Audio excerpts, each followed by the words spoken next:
Hi everybody, my name is Sandy Mill. I'm the Admissions Director at Sidney Sussex College, University of Cambridge. And what I want to look at in this video is one of the most common questions that I've been asked over the last few years from prospective applicants to the University of Cambridge. Often one of the things that people are most worried about, and that is college choice. Now, if you're applying to one of the three collegiate universities in the UK, so that's Oxford, Cambridge and Durham, you'll be making a choice of a college as well as a subject when you make your application through UCAS. Now, it's caused a lot of worry for people because it's an extra thing to kind of work out, get information on, try and find the place that's going to be the right fit for them. Now, at the end of the day, the subject choice is the most important thing because you're going to be studying that subject for at least 3 years and you need to make sure that the course has got everything you want from it. And actually, even when you're applying to a collegiate university, most of that education is going to be coming through your department.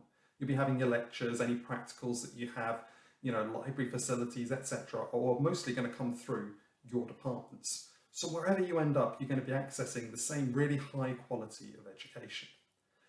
What colleges really are kind of a stylistic choice. They're an aesthetic. They decide where you're going to be living. They're going to be, different sizes, different architectural styles, different social facilities going on, but really you're going to be getting the same great quality base education wherever you go within the university. The analogy I always use with students is a bit like going into a really brilliant ice cream shop. You may go in with a flavour in mind that's your absolute favourite flavour.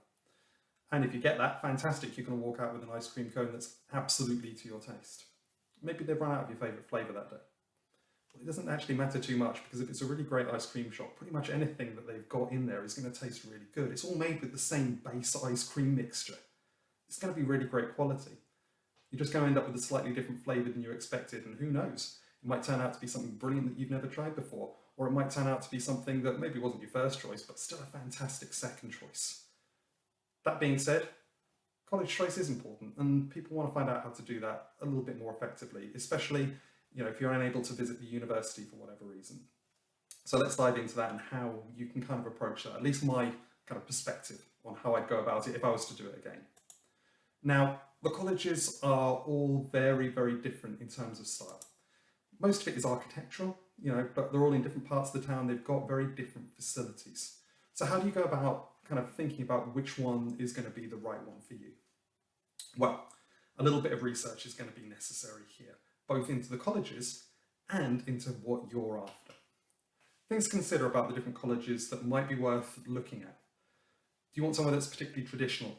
The very old school Cambridge, old buildings, a lot of history to it, or would you rather somewhere that's actually a bit more modern with all the advantages of that? Might have some more modern facilities available. The bathrooms might be slightly nicer in places. It's up to you and your priorities. That being said, a lot of people want that very traditional old school Cambridge experience. There's nothing wrong with that either way. It's down to personal preference. What sort of size do you want? Large, medium or small? I went to Selwyn College when I was an undergraduate, and one of the things to my mind was I didn't want somewhere that was too large where I'd get lost in, but I didn't want somewhere that was too small that I couldn't just hide in the background when I didn't want to be seen or known. So you've got to find that one that's going to be right for you. Maybe you want somewhere that's particularly close to certain resources. If you're a keen swimmer, for example, well, you're getting up early in the morning, 5 a.m. to go swimming. Maybe you want a college that's got its own swimming pool or is close to the leisure centre where you can go and get that early practice in.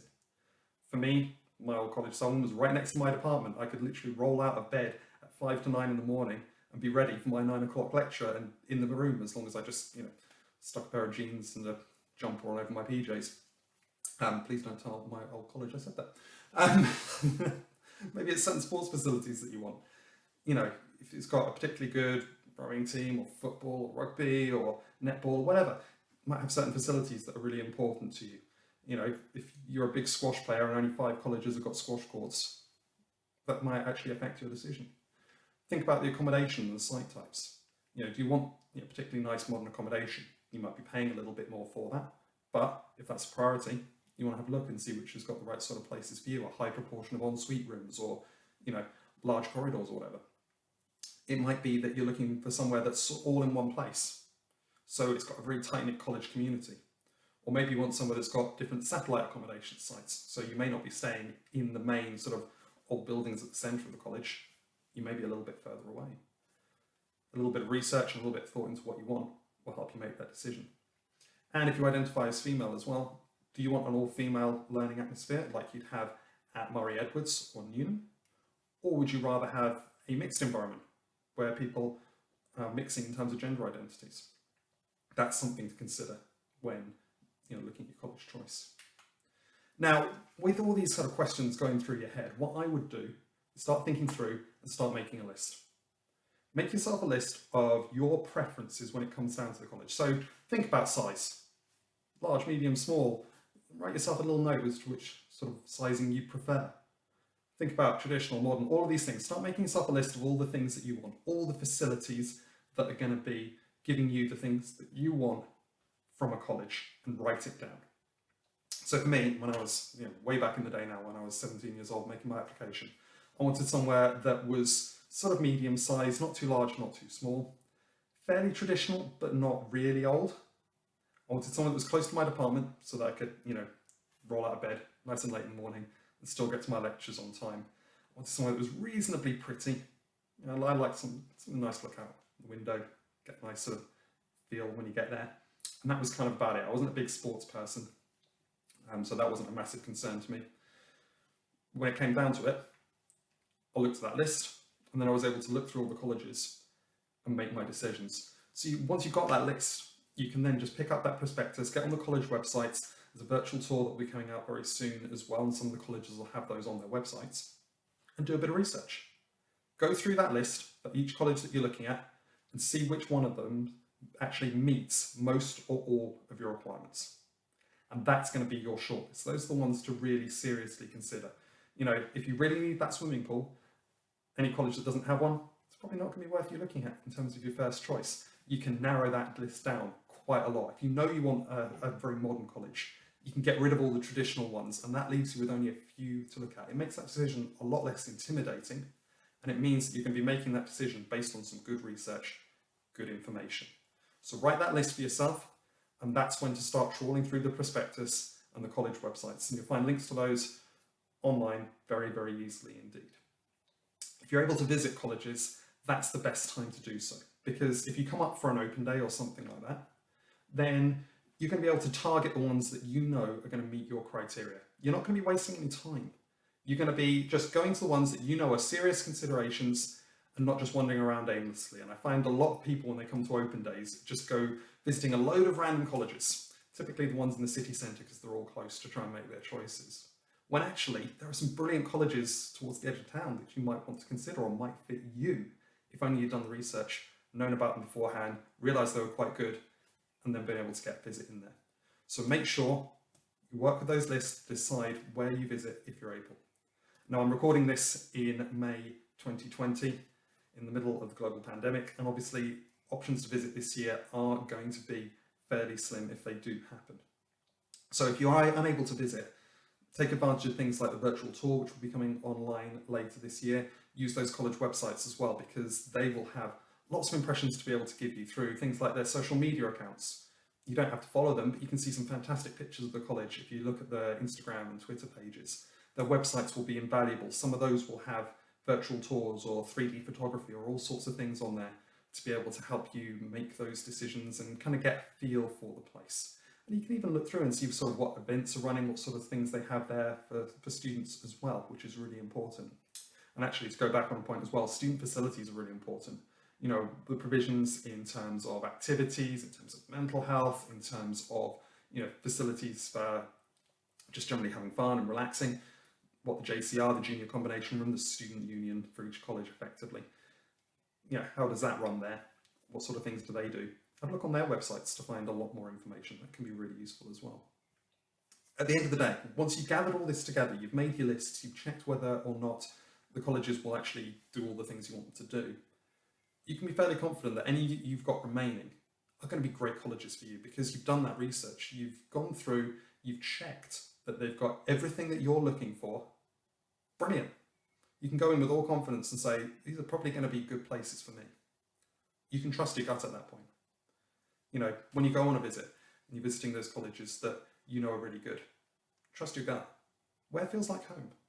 where feels like the place you want to be. When you're looking at those online tools or asking questions of students on open days, trust that gut. If you've got that shortlist already in place, you've done the legwork to be able to do that. And actually that will tell you, more than anything else. At the end of the day, I chose Selwyn College as an undergraduate because I'd done my research beforehand and knew it had everything that I wanted. And just as soon as I got through the door, I just had that feeling of, I want to go to here. This feels like home. This feels like my place. And that, was kind of the thing that tipped it over the edge compared to the other colleges that I was looking at. So do that research and you'll be in the best possible place to follow that instinct when you do have it. Now, what if you really can't decide, or if you really don't care? And either of those are absolutely fine. Yeah, there's nothing that says you have to care massively about the college that you end up at. We have a facility for that, and that's called making an open application. So when you make your application through UCAS, you'll be choosing a subject and you'll get a little extra thing where you choose your college, all part of the same UCAS slot. And you can pick and name a college, or you can just say, I want to make an open application. And what this means is, I don't care, just stick me somewhere. And what will happen is, you'll be allocated a college via an algorithm, which your application will be sent to. Now, if you're invited to interview, it will be at that college that you have been allocated, but they'll be the ones making the decisions all the way through at Cambridge. At Cambridge, it's the colleges that deal with the admissions process primarily. So your application will be sent to one of those colleges as soon as basically it has been submitted, as soon as the deadline's passed. When our applications all come through, we get all the applications which are direct ones to us and the open ones which we've been allocated.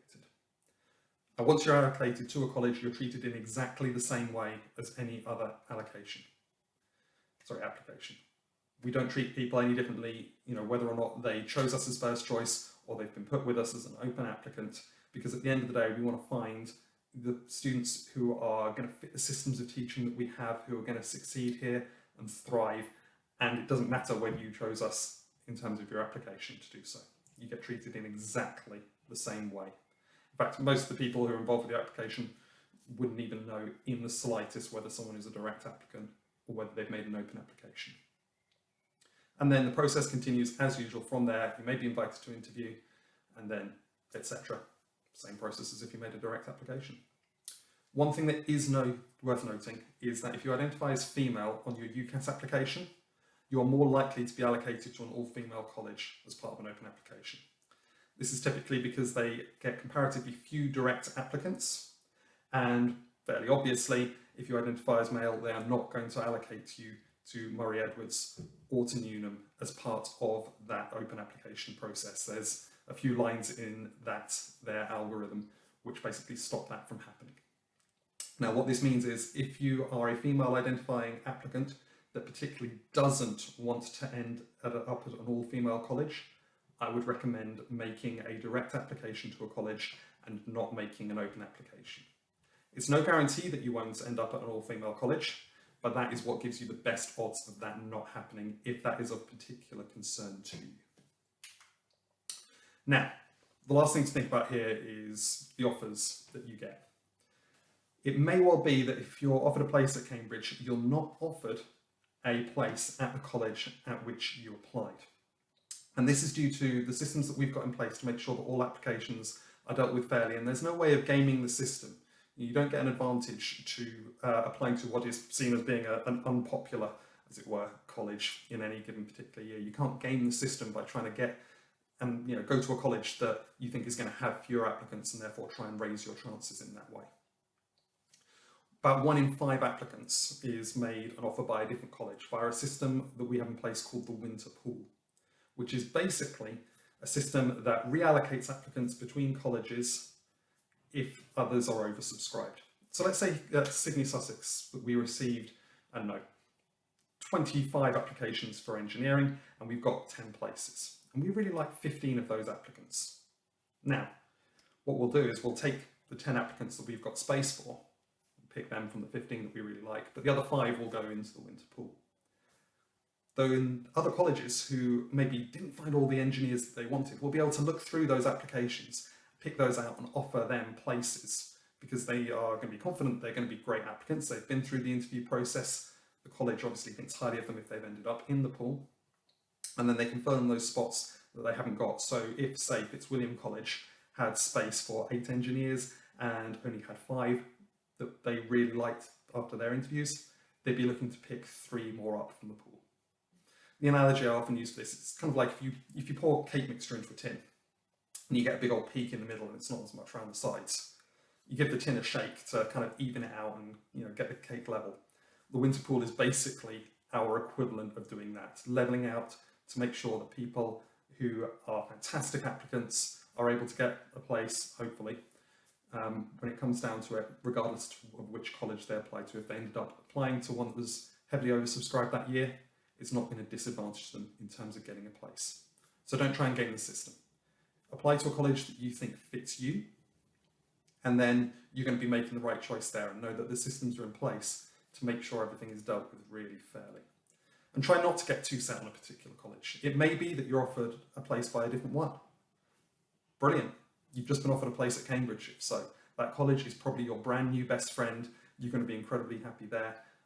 Relatively few people, have real issues with the college that they're allocated to in the end. Movement between colleges is very, very rare indeed. After all, it's like someone saying, "Oh, I want to be your new best friend," and offering you a massive chocolate cake. Assuming you don't have an allergy that gets in the way of that.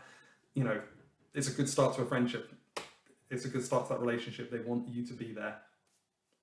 They're going to be your new home, hopefully, for the next 3 years, and you're going to have a lot of fun there with the people around you. So, yeah, don't be worried if that is the case. It is a fairly common thing, and nobody really knows if someone's been pulled, and no one really cares, actually, especially when you get to that college. You're there at Cambridge, you're part of that community as soon as you step foot there. You're part of that college is part of you. That's about going to wrap things up in here. If you want to get in touch with me, if you've got any further questions, my details are up on the screen here. We'll leave them as well in the description. And do check back on this channel. We're going to have more videos kind of explaining different parts of the applications process, different ways in which you can attack that. So thank you very much. Hope this has been really useful to you. And my name is Sidney, Admissions Director at Sidney Sussex College. I'll see you later on.